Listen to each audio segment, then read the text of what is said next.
Saudações, estamos aqui hoje com o Major Vilarinho, que é um ícone da aviação e está aqui representando, está na cidade de Itajubá, junto do pessoal do Hangar 2E, esse projeto incrível que vocês vão conhecer com a gente. E a gente aproveitou que o Major estava aqui para bater um papo, ouvir um pouquinho de história, porque esse cara tem histórias incríveis, causos ótimos para contar. E assim, a maior parte das pessoas da aviação tiveram a honra de conhecer um pouco da sua história e é uma pessoa marcante para a aviação. Então, para a gente é uma honra poder gravar esse conteúdo com você e ouvir um pouquinho do próprio Major Vilarinho. Então, vamos começar aqui. Eu vou pedir para ele se apresentar e falar um pouquinho da sua jornada. Então, bom dia. Eu sou o Major Vilarinho. Eu entrei na aeronáutica em 1970, na escola preparatória.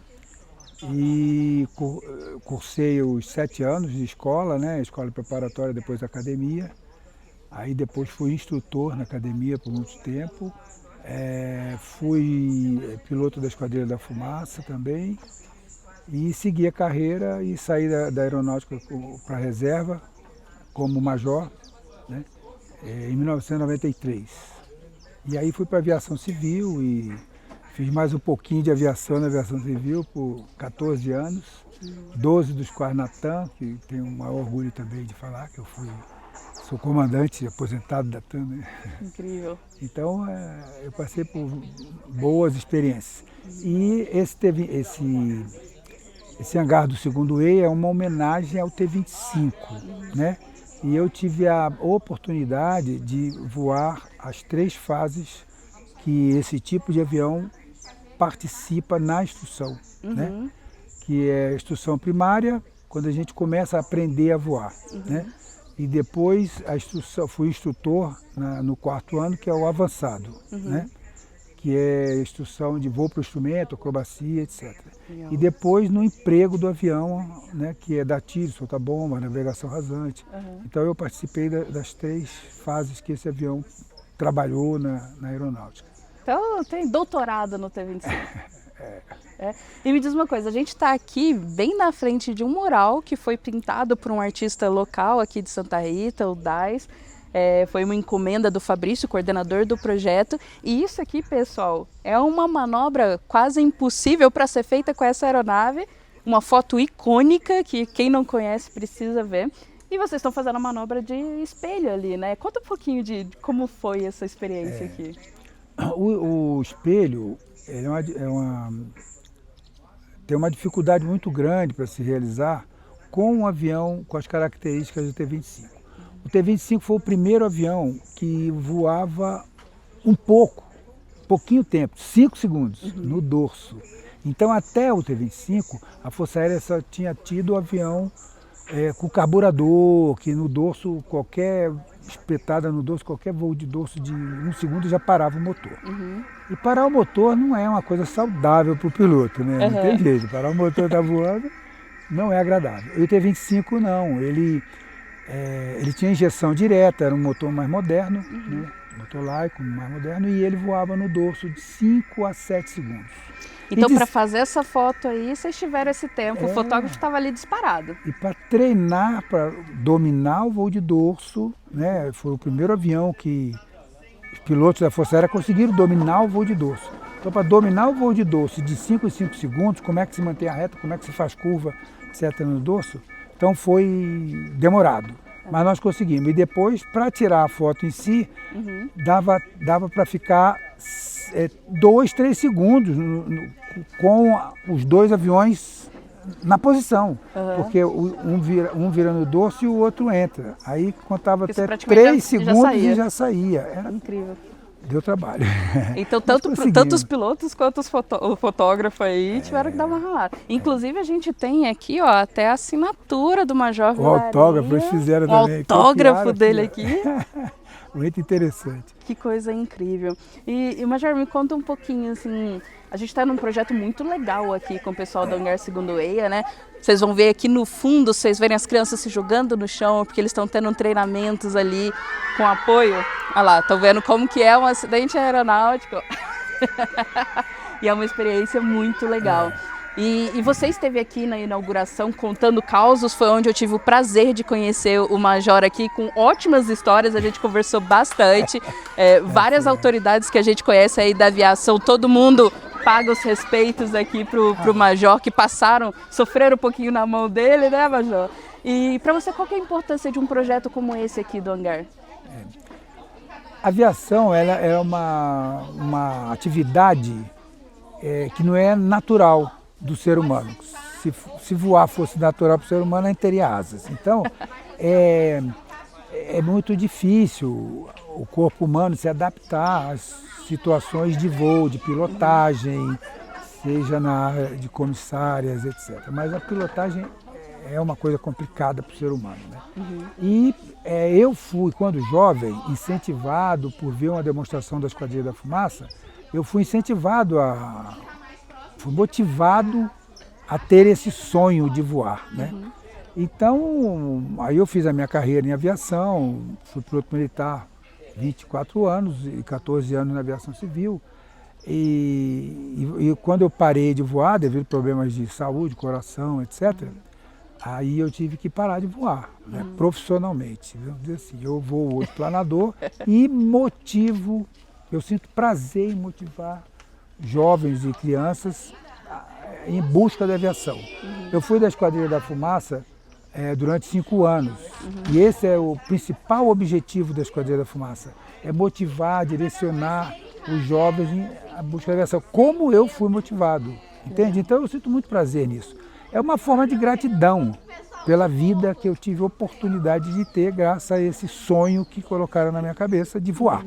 Então eu procuro botar esse sonho na Isso é incrível. cabeça deles. Eu acho que está muito alinhado também com o propósito do próprio Fabrício, da Andeia, que criaram isso aqui, né? Que é um projeto incrível. Continuando o nosso papo aqui, a gente fez um intervalinho, né? Começamos no primeiro dia, estamos continuando aqui hoje, porque tinha muita conversa aqui com o Major. Fora das câmeras, vocês não fazem ideia, a gente já bateu muito papo, se divertiu muito. Só que ele tem tanta história legal para compartilhar que eu tenho certeza que muitos dos pilotos que acessam Anexados, que nos acompanham, vão adorar ouvir você contar, ter a oportunidade aqui. Gente, eu estou de pé ao lado de uma lenda da aviação.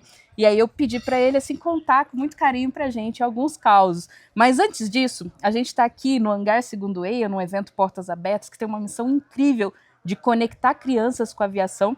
E aqui a gente tem T-25, certo? O 1904 aqui, uma aeronave linda, maravilhosa, a gente vai colocar alguns vídeos para vocês verem. E o Major Vilarinho aí tem doutorado nesse avião, né, Major? Quase, né? Conta um pouquinho aí do seu histórico, desse caso de amor com essa aeronave. Esse avião foi o avião que eu voei logo no início da aviação, da minha aviação, na escola, no curso da academia. Foi o primeiro avião que eu consegui me desenvolver, né? Então, por exemplo, a FAB não tinha tido até então um avião que desse para voar no dorso. Os aviões passam pelo dorso fazendo manobra, mas não conseguem voar no dorso. Eu não sabia voar no dorso, então esse avião me ensinou, por orientação do projetista dele, o Engenheiro Kovacs, da Embraer. Ele me orientou como que eu deveria fazer, os cuidados que eu deveria ter, etc. E eu comecei a aprender a voar no dorso. Então, a gente fala datas aqui nesse vídeo, Major? Isso daí foi lá para 1978, 79. Tem história, hein? Faz tempo. Faz tempo. Aí eu comecei a me desenvolver em aviação, em acrobacia e voo de formatura, etc. Além daquela instrução que a gente tem normalmente no curso da Força Aérea, né? Então eu fui um pouco além. Eu me desenvolvi muito em voo de dorso, que isso abre um leque de várias manobras, né? Depois voo de formatura no dorso, que aí eu comecei a aprender, mas era 5, 7 segundos que dava para voar no dorso. Né? Aí fizemos espelho, desenvolvemos algumas coisas. E manobras, vamos chamar de alta performance, né? Então eu comecei a me desenvolver nessas manobras. Então foi a minha primeira escola, além do normal, além da atividade normal da aprendizagem da Força Aérea, né? Então me apaixonei por esse avião, né? É. E eu acabei ficando até amigo do engenheiro Kovacs, ele me ensinou muita coisa. E ele é o Você teve projetista informação desse da avião. fonte ali, né? Ele é o projetista desse avião Legal. e foi o primeiro piloto a voar Legal. nele. Quer dizer, ele fez o primeiro voo. Uhum. Foi o piloto de ensaio desse avião. Então ele conhecia. E ele era um piloto que tinha muita experiência, e tinha muita experiência em acrobacia. Ele era fanático por acrobacia e voo à vela. Legal. Eu o conheci no voo à vela, né? Participando de campeonato de voo à vela. Aí voei junto com ele na mesma térmica, não no mesmo avião. Nunca tive essa oportunidade. Mas eu fui aprendendo muito, conversava. Eu sempre procurei aprender com os mais velhos, né? Porque eu aprendi agora recentemente, né? O cara mais resistente à aprendizagem, ele erra e continua errando, né? O cara inteligente, não estou dizendo que eu sei, não. O cara inteligente, ele erra, acerta, tentativa e erro, ele aprende as coisas, né? Aquele que usa um pouco mais de sabedoria, ele aprende com os erros dos outros. Melhor ainda, sem né? querer, eu usei um pouquinho de sabedoria, porque eu aprendi com os mais velhos, né?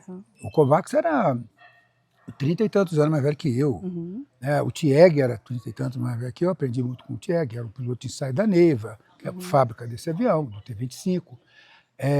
Eu aprendi com outro companheiro chamado Simeone, aprendi com o Coronel Braga, a parte de demonstração. Legal. O grande líder, né, que, vamos dizer assim, conseguiu juntar 6 aviões T-25 e formar uma esquadrilha de novo, que o T-25 foi precursor da Esquadrilha da Fumaça, né, da reativação, né, da Esquadrilha da Fumaça. A Esquadrilha da Fumaça parou de voar em 1976, né, porque quebrou a ponta da hélice do T-6, que era o avião que a esquadrilha usava naquela época, em 76. E isso aconteceu em 81. Esse Coronel Ribeiro Júnior, ele foi transferido, pediu transferência para a academia e com o objetivo de recriar a fumaça. Legal. E a gente não sabia nada disso. Chegou lá, aí viu aquela garotada na época, né? Voando, fazendo as besteirinhas na sexta-feira. Aí a gente se aproximou dele para ensinar a gente, alguma coisa, que ele tinha sido da fumaça há 6 anos. Então, e eu sempre achei, né? Os mais velhos têm que ensinar os mais novos, né? Não tenha dúvida. Aí eu me aproximei dele, eu e um outro companheiro, e tal, o Zé Faria. Aí começamos a aprender, daqui a pouco ele se motivou e fez um voo com a gente, aí começou a voar e ele formou a esquadrilha no T-25. Aí depois, houve um trabalho burocrático lá no governo, lá no Ministério da Aeronáutica na época. Aí foi reativada a Esquadrilha da Fumaça com Então você acompanhou essa o história T-25. toda da reativação? Toda, desde o comecinho, né? Mas eu tive a oportunidade de voar esse avião nas várias fases que esse avião foi empregado na Força Aérea, né? Eu fiz o voo primário, que é quando a gente aprende a voar, chama voo primário. Eu fui da primeira turma que teve o voo primário com esse avião, na Força Aérea, em 1973. Aí depois, em 1977, eu fui para o CATRE, que é como aspirante, você se forma na academia e vai para o CATRE fazer o curso de emprego do avião. Dá tiro, solta bomba, fazer essas... Na época, né? Hoje em dia já está diferente, né? Hoje em dia é drone, não sei o que faz, sei lá. As coisas vão mudando, mas naquela época era dar tiro, solta bomba, navegação rasante. Era um curso lindo, bacana pra caramba, nesse avião. Legal. Então foi o emprego do avião como uma arma de guerra, porque ele serve para guerrilha, anti-guerrilha, né? E eu fui transferido para a academia para ser instrutor no avançado, que é o 4º ano da academia, que é voo por instrumento, navegação por Essa é a instrumento, terceira fase viagem. dele. É a terceira fase. E depois veio essa esquadrilha, que seria o emprego em acrobacia, né, que é a especificação da Esquadrilha da Fumaça. E por quantos então, as anos 4 você fases. foi parte da Fumaça? Por 5 anos, né? 2 anos e pouco com o T-25, aí foi reativada a Fumaça, aguardando o T-25, o T-27, né, o Tucano, e depois 3 anos com o Tucano, né? Eu acho que uma das coisas mais interessantes aqui das interações com o Major é que vocês viram que são muitos anos de história, né? E tem muito caos aqui no meio. E aí eu acho que uma coisa que assim, os pilotos costumam gostar, porque é uma forma de aprender também com os erros e acertos de outros, né? são as dificuldades que passa em área. E eu sei que você tem algumas boas histórias aí. Você quer compartilhar uma com a gente? Dar uma aula pro pessoal? Tem várias histórias, né? Por onde a gente pode começar? Ó, a lista é grande. Teve um mês na minha vida, né, profissional, cerca de um mês e pouco, por aí, um mês e uma semana, talvez, que foram os dias mais difíceis, né? Eu cheguei a perder 6 quilos nesse um mês e pouco. Nossa. Hoje, eu posso falar, foi de medo. É mesmo? Medo. Eu passei por situações ali que eu olhava, era uma responsabilidade muito grande para a minha experiência, entendeu? Então foi difícil, tanto que eu perdi 6 quilos. Porque todo gordinho sabe como é que é, né? Perdeu peso, tá doente, né? Tem alguma coisa errada. Né? Tá estressado, tá ansioso. Então foi uma experiência difícil. Foi uma viagem que nós fizemos, nós íamos atravessar o Atlântico. Então ia ter demonstração da fumaça em Portugal, depois uma vistoria, como é que chama? Uma visita na França de pilotos lá da Força Aérea, e depois uma demonstração numa cidade alemã chamada Hangla, que era um dos campos mais antigos, ou o mais antigo, que estava fazendo, não lembro quantos anos lá e tal. E nós vamos fazer demonstração também nisso. Em qual aeronave lá? Nós fomos de Tucano, né? Tucano. Esse já tinha passado a fase do T-25, já era no Tucano. Então esse foi o mais difícil da minha vida, vamos dizer assim, o tempo, né, mais difícil, a fase mais difícil. Porque eu tinha, na época, isso foi em maio, mais ou menos, de 1984. Nós tínhamos recebido o avião em setembro de 83. Então eu tinha 6 meses, 7 meses de voo. E o avião ficou parado um mês e tal, assim, no começo, porque porque é um avião novo, né? Deu um probleminha aqui, aí faz uma inspeção e tal. Então na realidade eu não tinha 6 meses de treinamento. E nós fomos fazer essa viagem, né? Prevista. Por que saiu assim, vamos dizer, muito rápida? Porque o avião, na época de protótipo, ainda de construção da aeronave, desenvolvimento da aeronave, teve um acidente. E protótipo que sofre acidente já fica com um carimbo né, ruim lá e tal. Então, o Ministério da Aeronáutica, na época, era o majoritário da Embraer, capital misto, aquelas coisas que eu não entendo direito. Mas o Ministério da Aeronáutica, então, decidiu, né, apoiar, reforçar a parte de voo do avião para demonstrar no mundo e tal. Uma maneira de demonstrar o avião é fazendo acrobacia, né? Um avião de treinamento, testar ele acrobacia. Com um avião grande não dá para fazer, vai demonstrar de outra forma, mas um avião acrobático e tal. Aí eu tinha criado alguma manobra, tinha desenvolvido alguma coisa e nós fomos na viagem. Aí a viagem toda aconteceram alguns problemas. Né? O primeiro deles foi que a gente estava muito cansado já para começar a viajar. Né? Porque para montar tudo por aí foi difícil. Porque é muito complexo você viajar com 6 aviões monomotores para atravessar o Atlântico. Imagina. Nunca tinha acontecido isso. Então a Força Aérea não tinha passado disso daí. Né? Aí já saímos cansados. Aí 6 horas de voo até Recife. Aí carimba passaporte. 1h40 de voo até Fernando de Noronha. No dia seguinte, já chegamos lá, no final do dia, escurecendo. Aí no outro dia, 3 horas da manhã, para pista, porque no que começasse o sol, a gente tinha que decolar. Que começasse o sol, não. Começasse a primeira claridade, tinha que decolar. Nossa. Aí, 3 horas da manhã, acorda e monta no avião e decola. E aí eu dormi no volante. Imagina. Nossa. Ainda bem que não tinha poste, porque eu ia ser problema. Mas aí o que aconteceu? Eram 6 aviões e mais os 60-30 de apoio, né, que carregava motores, tratorzinho, tudo.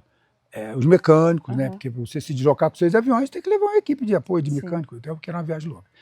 Aí eu fui saindo, e o pessoal gritando, aí eu acordei. Aí eu olhei, estava 90 graus com a direção que eu ia estar indo. Nossa. Aí eu botei a proa, dei motor a pleno. Aí o chefe falou assim, não vou tirar motor não, porque senão acaba caindo todo mundo até chegar do outro lado. Porque a autonomia era muito limitada, né? Era na conta ali. Era meio na conta, assim. Para chegar na África não dava, tinha que achar a Ilha do Sal, né? Sai de Fernando de Noronha, o próximo ponto é a Ilha do Sal, não tem nada no meio do caminho. Ilha do Sal, 7 horas e 50 de voo, o avião tinha 9 horas de autonomia. Então, 1h10 é pouco. Não tinha muito espaço para desviar. 1h10 de sobra, considerando que não dava para chegar na África, tem que acertar a ilha, né? Sim. Aí, eu dei motor a pleno, e agora? Vou ficar mantendo a proa, se tiver um vento de través, ele vai me deslocando assim, eu não acho a ilha. Aí o 630 falou assim, aperta a tecla, frequência tal, aperta a tecla por 30 segundos. Aí eu botei a frequência de emergência, né? Todo piloto sabe o que é. Aí, pum, apertei a tecla, contei até 30. Tome proa tal, não sei o quê. Eu botei a proa que ele mandou.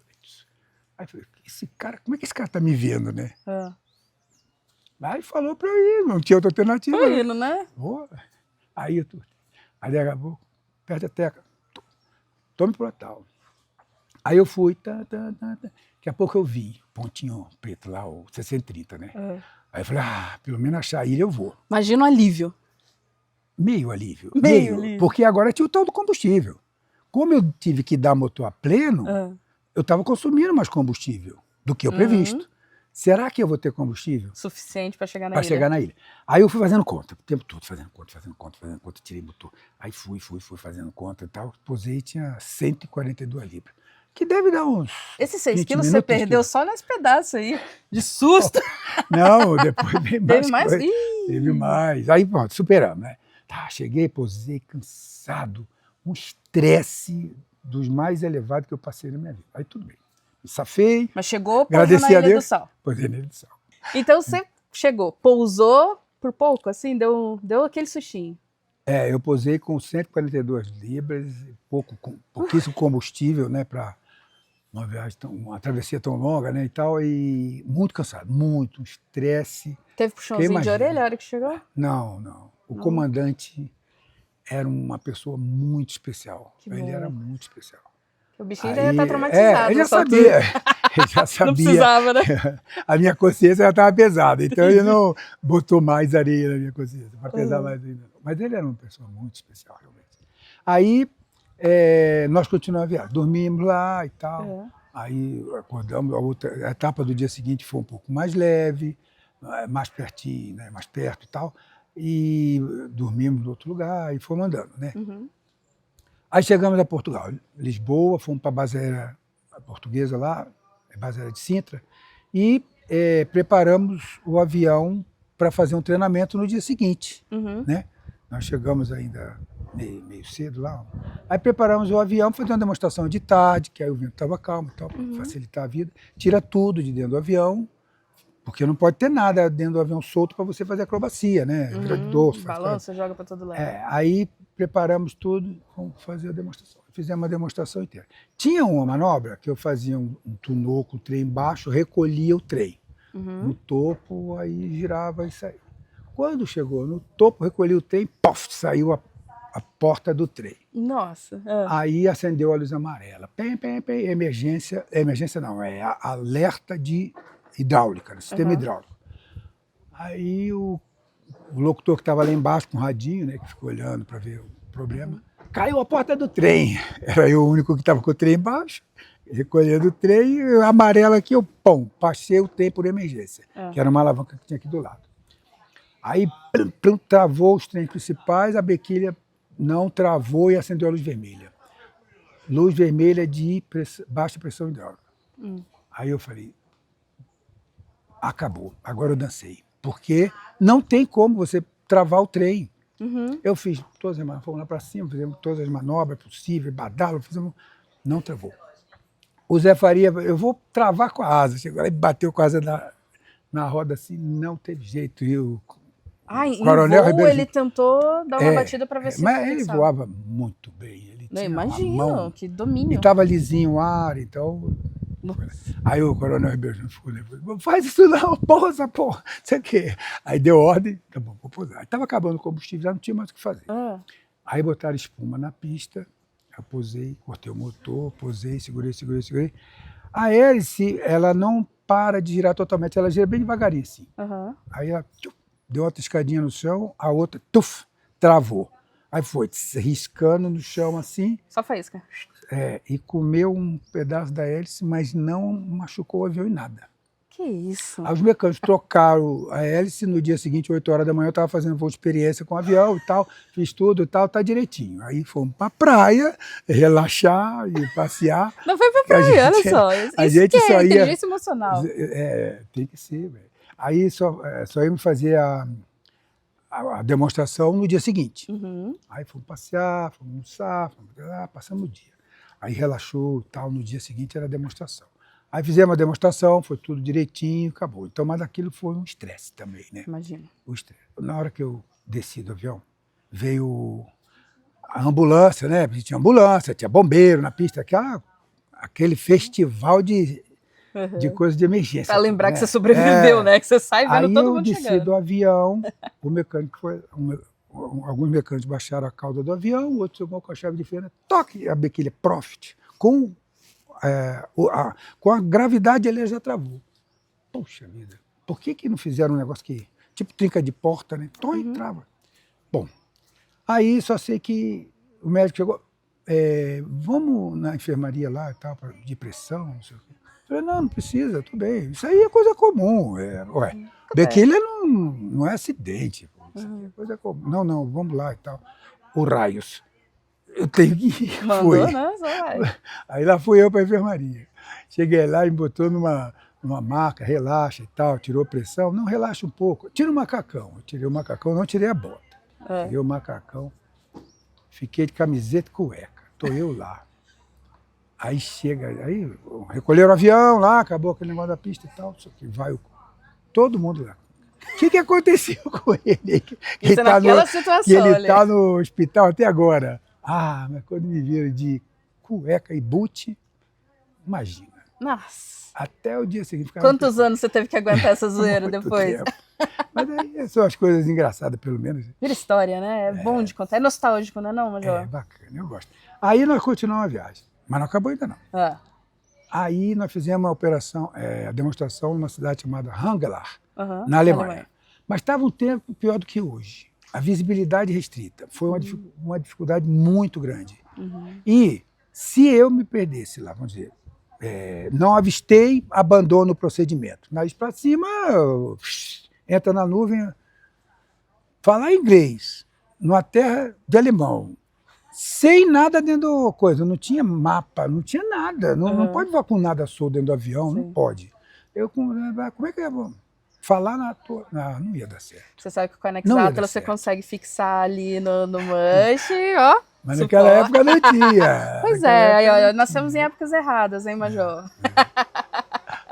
Aí, então, aquilo foi uma demonstração muito estressante também. Imagina. Aí conseguimos fazer, ficou legal, não deu nenhum errinho. O Coronel Ribeiro Júnior era muito exigente com o treinamento. Legal. Eu era muito exigente com o meu treinamento, porque eu era isolado, eu fazia acrobacias isolado e tal.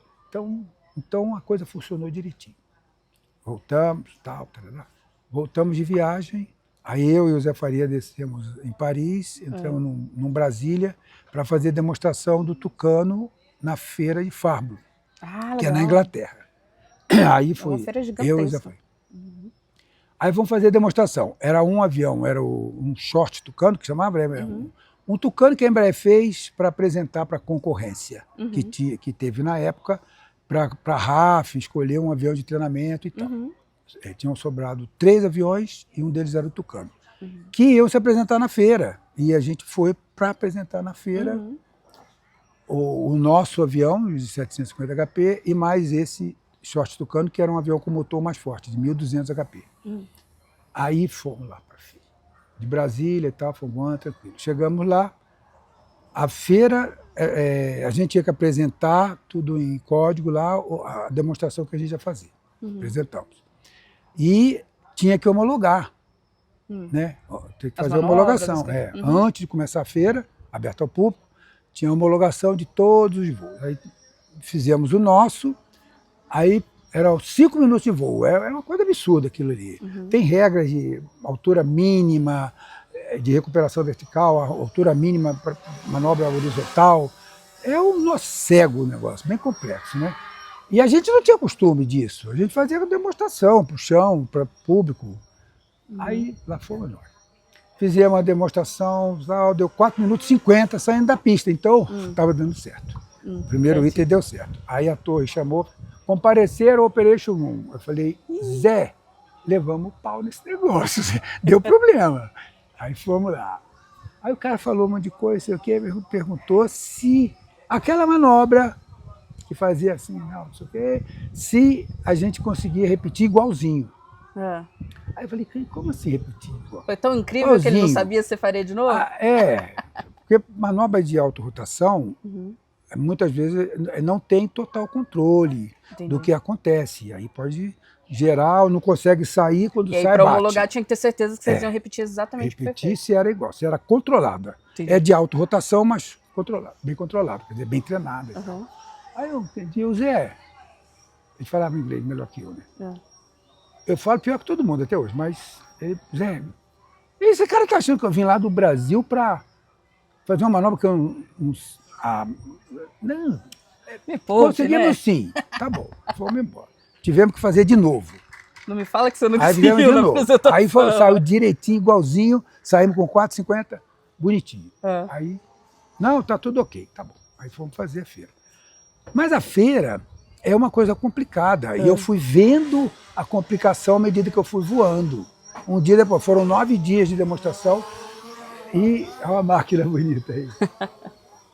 E foram 9 dias que a gente foi aprendendo, né? Foi aprendendo o que é uma feira, complexidade, sair na televisão e tal. Aí o dia aconteceu de uma aeronave chamada Buffalo, que é feita no Canadá, veio numa aproximação e pau, entrou no chão, bateu e quebrou as asas, deu aquela explosão. E eu estava passando a cabeceira da pista, eu olhei. Do seu ladinho, então? Passou. A gente tinha a pista, a gente pousava de um lado e a feira era do outro lado da pista. Aí a gente contornava para voltar para a feira depois do voo. Isso foi depois do meu voo, uns 20 minutos. Aí, meia hora no máximo. Aí, bum, aquele negócio todo, parou tudo.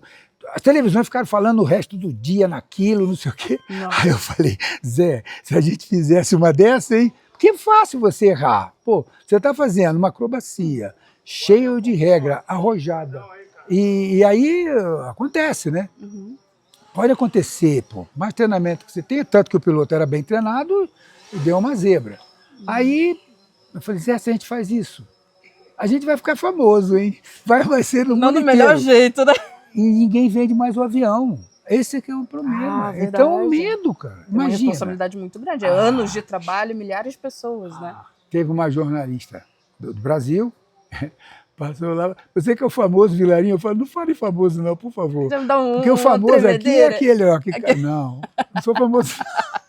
Não, só se for pelos motivos certos, né? Não, mas não é legal. Eu fiquei com medo. Ali foi uma demonstração muito difícil. A gente fazia uma demonstração em formato gangorra, né? Eu fazia aqui, eu fazia, voltava e se cruzava embaixo. Algumas vezes, eu voltava no dorso. Então, a gente no dorso não vê o que vem de lá. A gente vê o chão, só o chão. Aí eu perguntava, ele tá me vendo. Ele tá me vendo. Eu perguntava, tá me vendo, Zé? Não. Tá me vendo, Zé? Não, eu chegando embaixo e ele não estava me vendo ainda. Então, Zé, você tá me vendo? Tô vendo, já passou. Te ouvi, eu vou ouvir você passando agora. Olha, era uma coisa de louco. Incrível. Hoje em dia, eu olho para trás e falo assim, eu não tinha todos os parafusos regulares na cabeça. Porque é uma coisa que eu não deveria ter feito. Porque era muito complexo, muito enrolado. Tinha todas as chances para dar zebra, né? Mas deu certo, acabou a demonstração, eu voltei. Cheguei em casa, me pesei 6 quilos menos. Cheguei em São José de Palmas. Só o suor que estava ali de nervosismo. Porque você não se alimenta direito, não dorme direito. Não dorme direito? Começa, aí foi muito perigoso. Então foi um mês que eu passei várias dificuldades concentradas em um mês só, né? Então essa é a história... Essa foi uma ótima escolha. E assim, gente, Major Vilarinho, da onde veio essa aqui?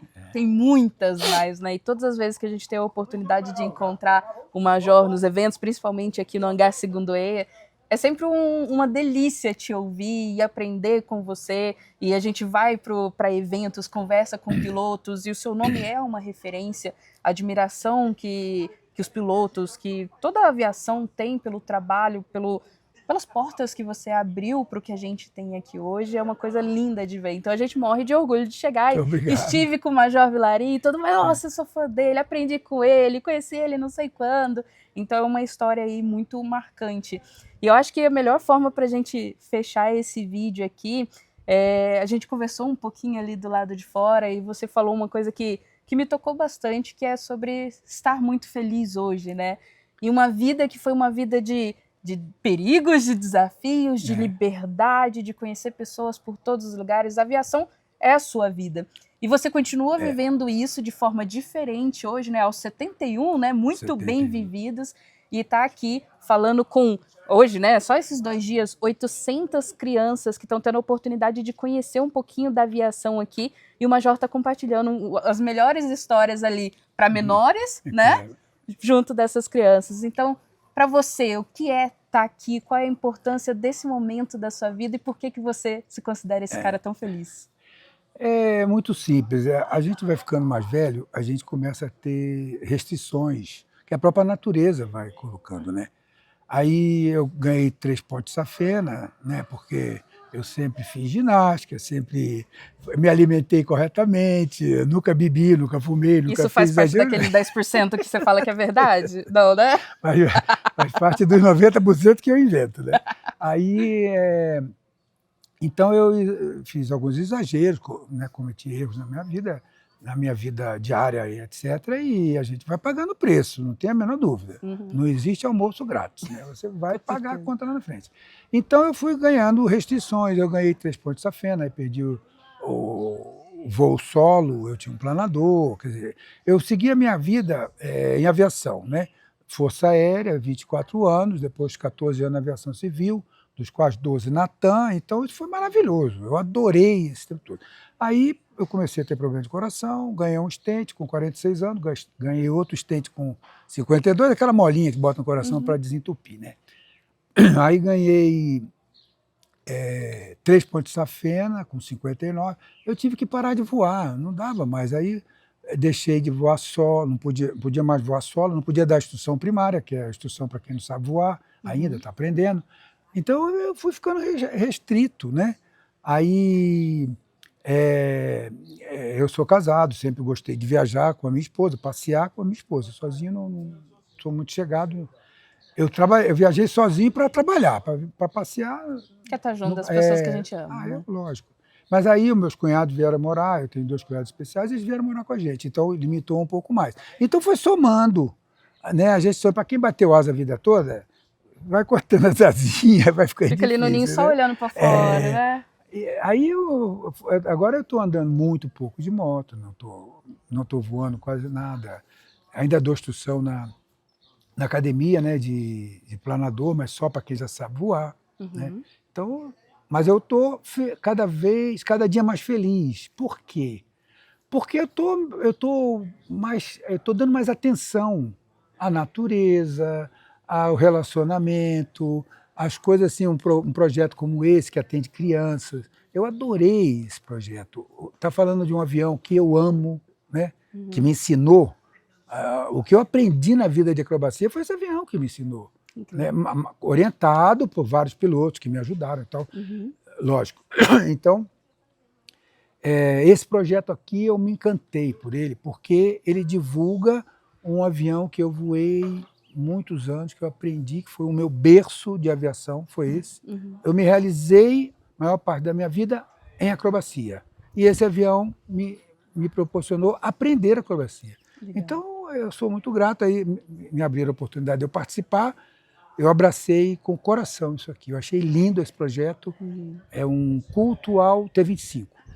Legal. É um museu uma partezinha museu do T-25, e a gente vê as crianças chegando aqui, as escolas, Os olhinhos brilhando, Olha, né? é impressionante aquilo que a gente sente. A gente vai pôr alguns sabe? vídeos para o pessoal ter um pouquinho do gostinho do que é. Olha, E até um apresenta convite, né, para quem está assistindo, que quiser apoiar, que é um projeto sem fins lucrativos, feito por iniciativa privada do Fabrício e da esposa Andréia. Fizeram aqui na casa deles, receberam 800 crianças, é muita gente que vai ser impactada. Então, a Nex Atlas é uma das patrocinadoras, temos aí a Aerotron, temos várias outras empresas, e fica um convite para quem quiser apoiar. Tem muito espaço para pôr a mão na massa aqui, para impactar cada vez mais, e a gente ter, no futuro, vários vilarinhos surgindo por aí, quem sabe, contando, né? E compartilhando isso. Eu comecei a minha vida de aeronáutica, eu decidi entrar na aeronáutica, porque eu assisti uma demonstração em Belo Horizonte, eu estudava no Colégio Militar em Belo Horizonte, e era bem perto do aeroporto. Aí saiu aquele, vai ter uma demonstração da Esquadrilha da Fumaça esse final de semana e tal. Aí juntou o grupinho lá domingo, fomos ver a demonstração, né? E eu olhei aquilo, temei, aquele avião, barulhão, bonito, acrobacia. O avião parou bem perto de mim, na minha frente, aí eu olhei, aí desce o capitão Braga na época, né? Ele parecia um gigante. Que legal. Foi um troço que me motivou muito. Aí, aquilo eu falei assim, eu vou entrar por esse negócio. Aí estudei, passei, assim. Graças a Deus, e fiquei 24 anos. Quem sabe daqui venham outros que vão um dia contar uma história parecida, né? Que conheceu aqui. A minha história foi essa de vários, vai acontecer, certeza. Eu tenho certeza. Major, obrigada pelo compartilhamento, pelo carinho. A gente brincou muito aqui. O Major é uma pessoa incrível, não só um aviador exemplar, mas uma pessoa de um coração enorme aqui. Uma interação muito boa, né? Muito leve, a gente brincou bastante. Então eu espero que vocês tenham tido um gostinho do que é, e se tiver a chance de encontrar o Major em evento, porque ele tá sempre por aí, né? Sempre que pode aparece. Tenham esse privilégio de conhecê-lo, de conversar e ouvir outros casos que vocês ainda não sabem. Obrigada, viu? Obrigado a você, uma honra ter participado disso tudo. Muito bom.